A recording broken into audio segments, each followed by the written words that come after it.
Hi friends, வணக்கம். Welcome to Vanni cooking and life style. இன்னைக்கு நம்மளோட சேனல்ல சம்மர் ஸ்பெஷலா வெந்தய களி எப்படி செய்யறதுன்னு பார்க்க போறோங்க. என்னடா களியை வந்து சம்மர் ஸ்பெஷல் அப்படின்னு சொல்றாங்களே நினைக்காதீங்க. ஏன்னா இந்த வெந்தய களி வந்து நம்ம உடம்பு சூடை வந்து குறைக்கிறதுக்கு ரொம்ப ஹெல்ப் பண்ணுதுங்க. அது இப்போ அடிக்கிற வெயிலுக்கு நம்ம வந்து கண்டிப்பாக வீக்லி ஒன்ஸாவது நம்ம வந்து இந்த வெந்தய களியை சாப்பிட்டுட்டு இருந்தோம்னா உடம்பு சூடை கண்டிப்பாக குறைக்கலாம். வாங்க இப்போ அது எப்படி பண்ணலான்னு பார்க்கலாம். அதுக்கு முன்னாடி நம்ம சேனலை மறக்காமல் சப்ஸ்கிரைப் பண்ணிட்டு பக்கத்தில் இருக்கிற பெல் ஐக்கானையும் ப்ரெஸ் பண்ணிடுங்க. வீடியோவை ஸ்கிப் பண்ணாமல் பாருங்கள். வெந்தய களி செய்கிறதுக்கு நம்ம 1 கப் அரிசி எடுத்துக்கலாங்க. பச்சரிசி எடுத்துருக்கேன். கூடவே வந்து 1/4 கப் போல் வெந்தயம் எடுத்துக்கலாங்க. 1 ஸ்பூன் போல் உளுந்து எடுத்துக்கலாங்க. இப்போ நம்ம எந்த கப்பில் வந்து அரிசி எடுக்கிறோமோ அதே கப்பில் 1/4 கப்புக்கு வெந்தயம் எடுத்திங்கன்னா கரெக்டாக இருக்கும். இதை நல்லா நம்ம வாஷ் பண்ணிவிட்டு ஊற விட போகிறோம். வாஷ் பண்ணிவிட்டு நம்ம தேவையான அளவு தண்ணி சேர்த்துக்கலாங்க. நல்லா மூழ்க விட்டுருங்க. சேர்த்து மூடி வச்சு ஓவர் நைட் நம்ம வந்து சோக் பண்ணோன்னா ரொம்ப சூப்பராக இருக்கும். காலையில் நம்ம அரைக்கிறதுக்கு ரொம்ப சூப்பராக இருக்குங்க. பாருங்கள், காலையில் நல்லா வந்து ஊறி நல்லா பார்க்குறதுக்கே நல்லாயிருக்கு. இதை நம்ம மிக்ஸி ஜாரில் சேர்த்து நல்லா ஃபைன் பேஸ்ட்டாக வந்து அரைச்சிக்கலாங்க. இப்போ நம்ம களி செய்கிறதுக்கு கடாயில் ஃபஸ்ட்டில் வந்து வெல்லம் நம்ம சேர்த்துக்கலாம். வெல்லம் இல்லைனா கருப்பட்டி வந்து நீங்கள் யூஸ் பண்ணிக்கலாம். நான் வந்து இன்றைக்கி வெல்லம் தான் யூஸ் பண்ணியிருக்கேன். 1/2 கப் போல் வெல்லம் எடுத்துருக்கேங்க. கொஞ்சமாக தண்ணி சேர்த்து அதை நல்லா கரைச்சிடலாங்க. ஒருவேளை நீங்கள் சோக் பண்ண மறந்துட்டீங்க நைட் அப்படின்னா மினிமம் வந்து 4லேருந்து 5 ஹவர்ஸாவது கண்டிப்பாக நம்ம ஊற விடணும். அப்போ தான் நமக்கு வந்து வெந்தயம் வந்து மிக்சியில் வந்து அரைப்படும். இப்போ பாருங்கள், வெல்லம் வந்து நல்லா கரைச்சாச்சு. கரைஞ்சதுக்கப்புறமா நம்ம அரைச்சி வச்சுருக்கிற பேஸ்ட்டை வந்து சேர்த்துக்கலாங்க. நல்லா ஃபைனாக அரைச்சிக்கோங்க, ரொம்ப நல்லாயிருக்கும் உங்களுக்கு. இதை இப்போ நம்ம வந்து நல்லா கட்டி இல்லாமல் கிளறிட்டே இருக்க போகிறோம்.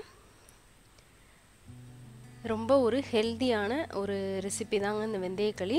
இது வந்து முதல்ல வந்து சம்மருக்கு வந்து நமக்கு வந்து உடம்பு சூட்டை குறைக்கிறதுக்கு ரொம்ப ஹெல்ப் பண்ணுங்க.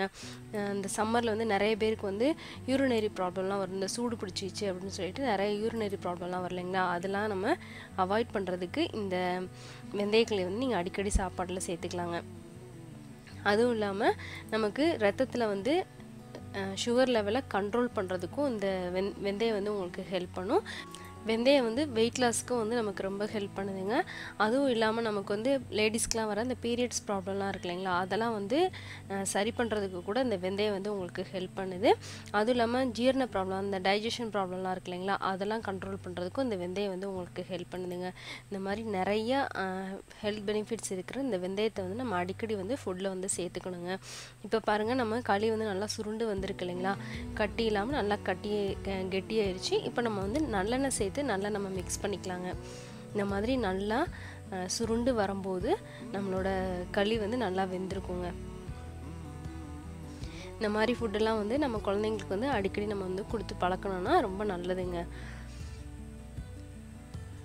பாருங்கள், நல்லா நம்ம களி வந்து பார்க்கவே சூப்பராக இருக்குது. நல்லா அல்வா மாதிரி இருக்குங்க உங்களுக்கு. இந்த இது வந்து லைட்டாக கசப்பு இருக்கும். அதனால் நம்ம வந்து வெல்லம் வந்து கொஞ்சம் அதிகமாக தான் நான் சேர்த்துருக்கேன். 1/2 கப் சேர்த்துருக்கேன் இல்லையா, கரெக்டாக இருந்துச்சு. நீங்கள் எக்ஸ்ட்ரா வேணால் கூட கொஞ்சம் சேர்த்துக்கோங்க. இப்போ பாருங்கள், நல்லா வெந்துருச்சு. இதை செக் பண்ணுறதுக்கு தண்ணி தொட்டு நம்ம தொட்டோம்னா நம்ம கையில் வந்து நல்லா ஒட்டாமல் இருக்கும்.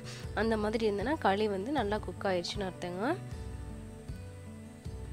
அவ்வளோதான், நம்மளோட வெந்தய களி வந்து ரெடி ஆயிடுச்சு. குழந்தைங்களுக்கு வந்து இந்த மாதிரி செஞ்சு கொடுங்க. கசக்குதுன்னு சொன்னாங்கன்னா கொஞ்சம் நல்லெண்ணெய் தொட்டு ஊட்டி விடுங்க. ரொம்ப நல்லாயிருக்கும், ஹெல்த்தியாகவும் இருக்கும் உடம்புக்கு. ட்ரை பண்ணி பாருங்கள். இந்த ஈஸியான சிம்பிளான ஹெல்த்தியான ரெசிபியை கண்டிப்பாக உங்களுக்கும் பிடிக்கும். அப்படி பிடிச்சிருந்ததுன்னா லைக் பண்ணுங்கள், உங்கள் ஃப்ரெண்ட்ஸ் அண்ட் ஃபேமிலிக்கு ஷேர் பண்ணுங்கள். நம்ம சேனலுக்கு மறக்காமல் சப்ஸ்கிரைப் பண்ணுங்கள், கமெண்ட் பண்ணுங்கள். தேங்க்யூ ஃபார் வாட்சிங்.